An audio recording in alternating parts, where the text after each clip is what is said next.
La Escuela Nacional de Antropología e Historia funcionaba en esas épocas todavía en la calle de Moneda, número 13. Y mi papá me dijo, dentro de 3 días es el examen de admisión. Y allí en un aula de la vieja Escuela de Antropología presenté el examen de admisión. Pasé el examen y la entrada a la escuela para mí fue, pues ahora sí, descubrir otro mundo. Recuerdo incluso una anécdota de que con Bolívar Hernández, un colega guatemalteco, aficionadazo al fútbol, cuando estábamos en la ENA, íbamos juntos a ver a los Pumas, pero sin decirle nada a los compañeros, porque nos daba mucha vergüenza y pena que después nos fueran a criticar y a decir que andábamos con la enajenación burguesa, ¿no? del deporte. De todo eso me acordé y dije, bueno, pues si siempre hemos rechazado el deporte, menos lo íbamos a ver como objeto de estudio, a nadie se le había ocurrido.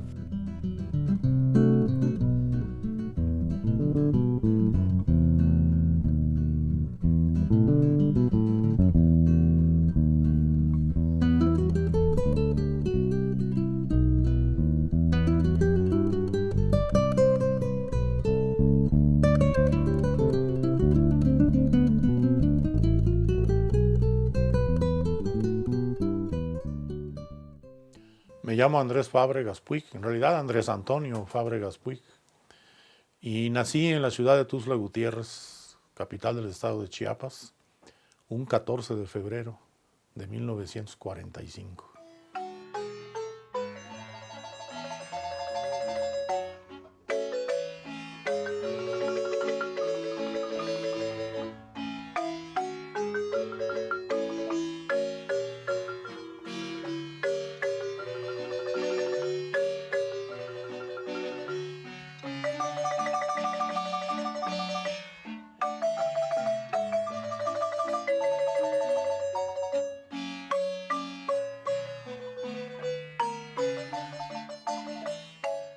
Mi madre era hija de un catalán y de una chapaneca, y mi padre pues es totalmente catalán, nació en Barcelona, llegó en 1940 como refugiado, como usábamos esa terminología.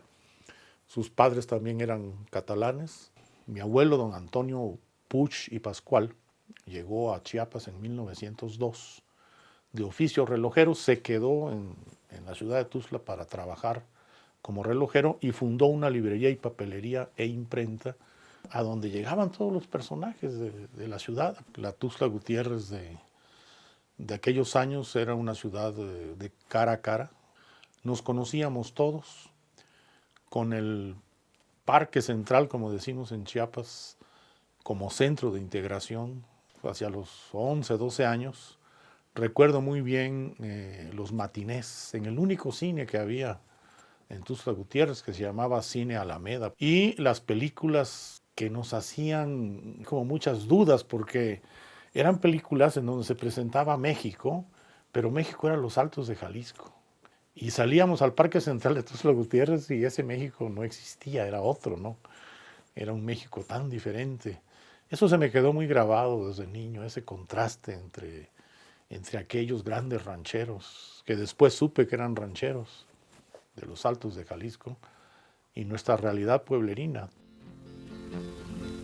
Señores, para cantar pido licencia primero, pues yo les voy a contar la historia del charro negro. Mi padre había pertenecido en Cataluña, o fue fundador además del Partido Proletari Catalán, de manera que era un comunista. Entonces me inscribió en la prevocacional por suerte, porque efectivamente pues allí iba el pueblo. Entonces conocí a otro tipo de muchachos que tenían pues costumbres muy diferentes. Gracias a eso pude penetrar los barrios zoques de la ciudad, caminar las orillas, decíamos, en Tuxtla Gutiérrez, jugar en las huertas de los campesinos que había todavía en Tuxtla, que casi todos eran zoques. Ahí empecé a jugar básquetbol.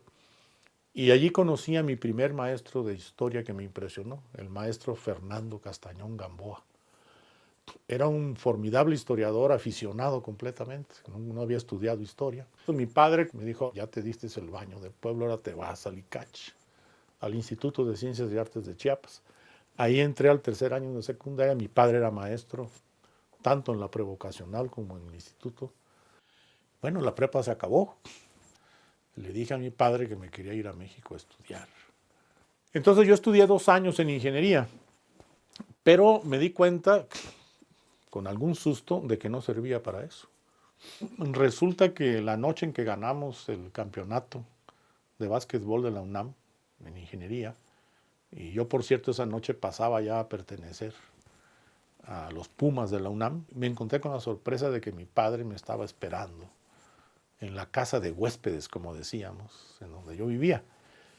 Y mi padre me dijo, oye, vengo a verte porque ya son 2 años que estás en ingeniería, me parece que no sirves para eso. Yo me quedé toda la noche pensando y rumiando, y de pronto me acordé de un póster que había yo visto en el gimnasio, un póster que decía, visita el Museo de Antropología. Y entonces me acordé de que mi papá tenía amigos que eran arqueólogos, me acordé de que llegaba un señor llamado Carlos Navarrete a mi casa a platicar con mi papá. Entonces dije, ya sé, le voy a decir a mi papá que quiero estudiar antropología. Y eso le dije a mi padre al otro día, y mi papá se pegó un brinco y dijo, híjole, me parece una carrera extraordinaria.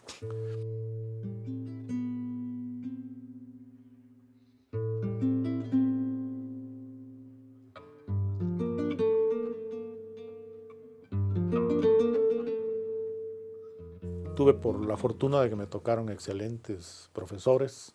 Por Kirchhoff nos daba la clase de teoría etnológica, Johanna Vollhaber, antropología física, un geógrafo cubano fantástico que nos dio una clase extraordinaria de antropogeografía. Vivó, Jorge Vivó era este gran geógrafo cubano. Carlos Navarrete, el personaje que llegaba a mi casa, de pronto lo vi en el aula. Jiménez Moreno, con quien establecí una relación curiosa, porque yo era como todos mis compañeros, un joven radical, éramos comunistas. Y otra clase que recuerdo que fue excepcional fue la de Luis González y González, porque el curso que nos dio fue contarnos cómo estaba escribiendo su libro, Pueblo en Vilo, que lo hizo famoso. Y entonces, bueno, pues eso me hizo decidirme a irme a etnohistoria. Había muchos grupos en la ENA, había grupos sobre todo de izquierda. Y estos grupos decidieron que la sociedad de alumnos tenía que estar en manos de alguien que garantizara cierta neutralidad para que todos pudieran actuar. Y no encontraron otra persona más que a mí. Y entonces, bueno, pues presidente de la sociedad de alumnos. Ahí conocí a José Lameira Olvera, mi gran amigo. Y también en ese contexto me encontré con Guillermo Bonfil, porque a mí me interesaban cursos de teoría. Y Guillermo Bonfil daba un seminario y lo tomé. Yo me acerqué mucho con Bonfil. Entonces me dijo, Bonfil, vengas a trabajar conmigo, yo lo voy a nombrar mi ayudante personal de investigación. Y fue así como empecé a ir al campo con Bonfil, porque él tenía un proyecto de investigación sobre, él le llamaba los patrones de asentamiento en el Valle de México. Y para mí esa fue una experiencia formidable. Ahí aprendí yo a trabajar el campo, a escuchar a la gente, a subirme a un campanario de una iglesia y dibujar, a tomar fotos. Bonfil siempre lo recuerdo con una cámara colgando al cuello. Fue una experiencia verdaderamente, pues yo digo que definitiva. Ahí fue cuando me formé como trabajador de campo.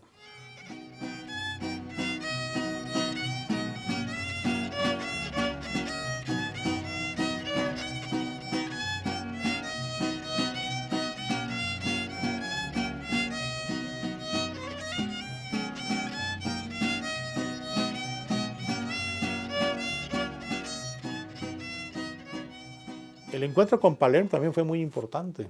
Teníamos una clase de introducción a la etnología con una maestra que no nos gustaba. La maestra dijo, bueno, si todo el curso lo pide, pues me retiro. Y se retiró, pero nos quedamos sin maestros. Fuimos a visitar a Palermo y empezamos a explicarle de qué se trataba.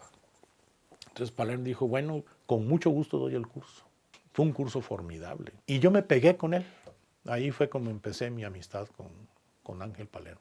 Entonces, 2 grandes maestros me formaron en la ENA. Guillermo Bonfil, y Ángel Palermo.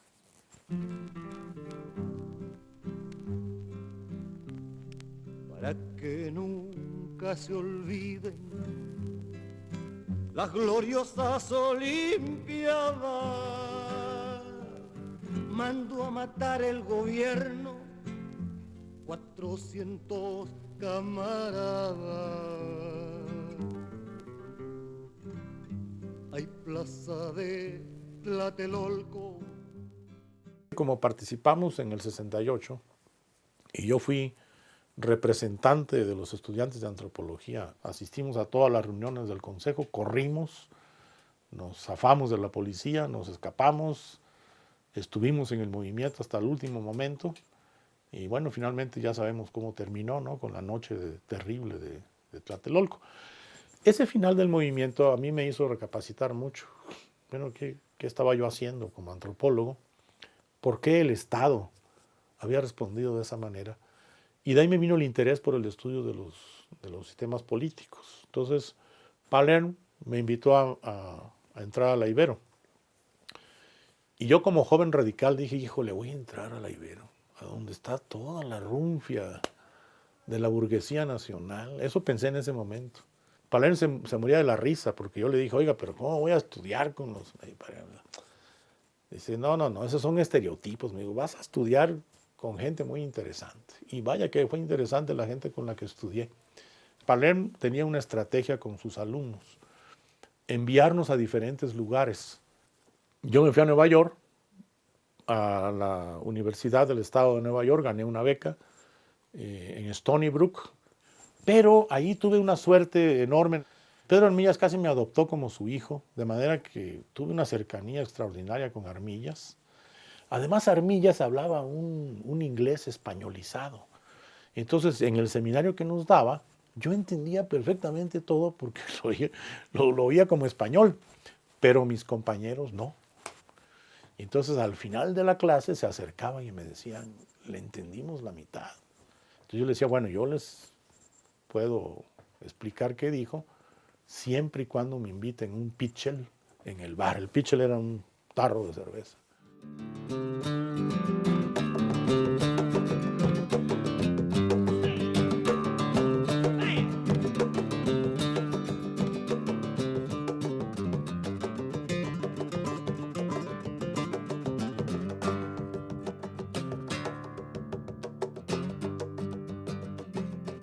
Y Palermo me dijo, bueno, pues regrésate y terminas el doctorado en México.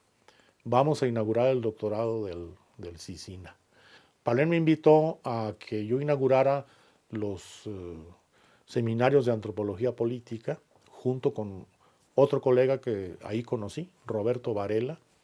Roberto Varela venía de la escuela francesa e inglesa y yo pues de las escuelas de la ecología cultural, de la relación marxismo-antropología, del evolucionismo multilineal. Entonces Palermo dijo, sensacional, porque así son dos seminarios completamente diferentes. Yo le decía a Palermo, me asombra que la antropología mexicana solamente se dedique al estudio de los pueblos indígenas y la antropología tiene ante sí una vastedad de temas. Como a mí me interesaban los sistemas políticos, y en aquella época estaban... había mucha preocupación sobre las oligarquías, escogí los Altos de Jalisco.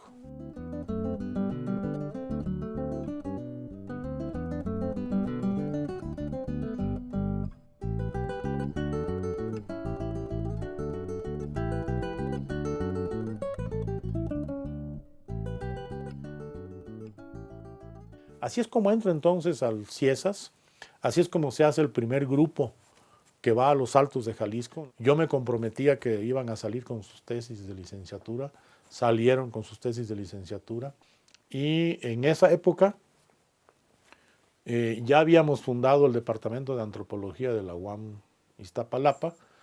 Como profesor de la UAM Iztapalapa había estudiado la región cafetalera de Jalapa y con el material que yo tenía, Palermo me dijo, escribe el material que tienes y preséntalo como tesis. Y en un sabático se me abrió la oportunidad de venirme a Chiapas a estudiar la frontera sur.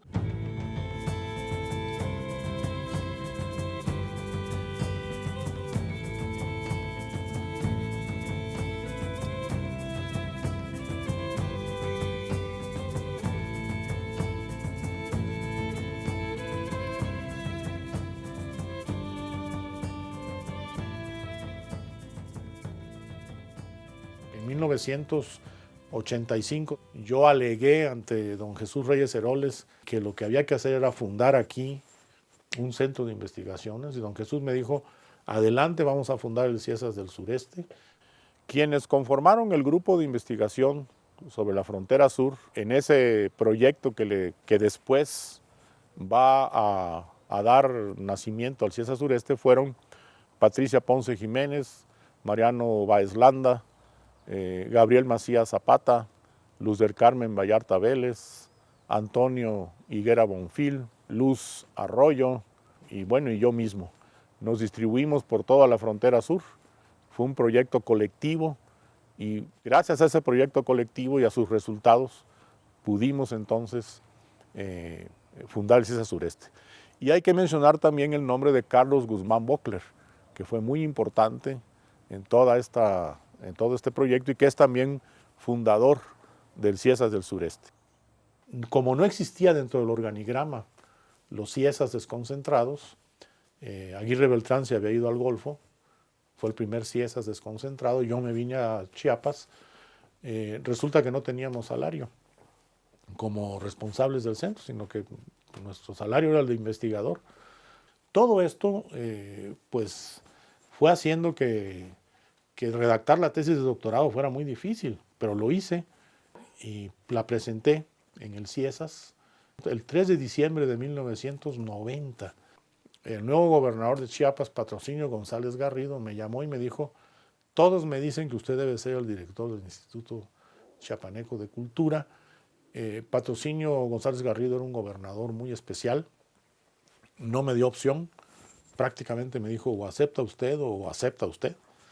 Yo mientras tanto pues ni modo, tuve que dedicarme a eso, pero fundé, dentro del Instituto Chiapaneco de Cultura, fundé un departamento para formar investigadores y después de algunos años viene el zapatismo, el 94, hay un tremendo volcán político en Chiapas, cambios de gobierno y me encontré con que me proponían ser rector de la Universidad Autónoma de Chiapas, no acepté por muchas razones, pero propuse un proyecto alternativo que era fundar la Universidad de Ciencias y Artes de Chiapas.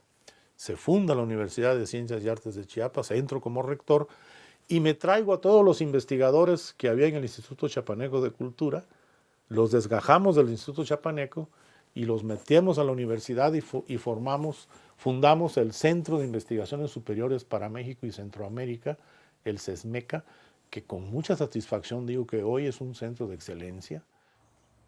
Pues los volcanes políticos del 94 me sacan del Estado en el año de 97, siendo yo rector, me tengo que ir del Estado y me paso 10 años en Jalisco.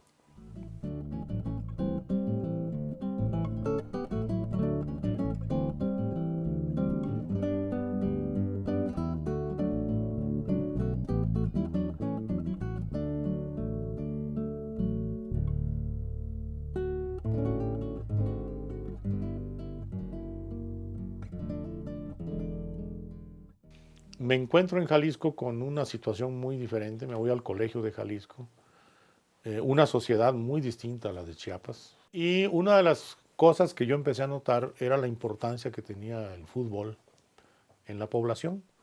La gente, veía yo que se presentaban y después de decir sus nombres preguntaban a qué equipo le vas, ¿no? Y cuando me casé con Conchita Santos, que es arquitecta y es de Guadalajara, pues me casé con una aficionada de las Chivas. Al empezar a ir al estadio, pues empecé a verlo con ojos de antropólogo. Y entonces empecé a buscar bibliografía y vi que no había nada. Es decir, encontré bibliografía, pero fuera del país. Entonces empecé a meterme en el asunto. Y claro, pues ¿con qué equipo? Pues con las Chivas Rayadas, que era el equipo más popular en ese momento y creo que lo sigue siendo. Y entonces me tomé el estadio como si fuera Tlayacapan o como si fuera Mecameca. Y bueno, pues este es la comunidad, entre comillas.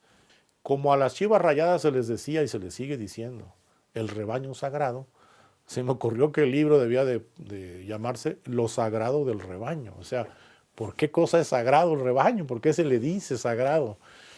Y escribí ese libro con mucho entusiasmo, lo digo entusiasmado. Fue un libro que disfruté escribiendo, hablando con los jugadores, hablando con los aficionados, el entrenador era el Tuca Ferretti en esa época. La gente los llama a luchar. Chivas, Chivas, Super Chivas. La casta los hace ganar. Se oye un grito allá en el cielo. Chivas. Se oye un grito en la nación. De un equipo de Jalisco. De un equipo de fútbol. Con todo este bagaje pude armar lo sagrado del rebaño y explicar, bueno, que el rebaño es sagrado porque a los ojos de sus seguidores representa al país. Más, sobre todo, que el equipo Chivas Rayadas del Guadalajara solamente juega con jugadores mexicanos. Voy a continuar con el tema, pero quiero escribir un libro sobre los Jaguares de Chiapas, estoy en eso. De manera que sí es un tema que me sigue interesando mucho. Y además me ha entusiasmado muchísimo el que ahora son muchos los investigadores que están en eso. En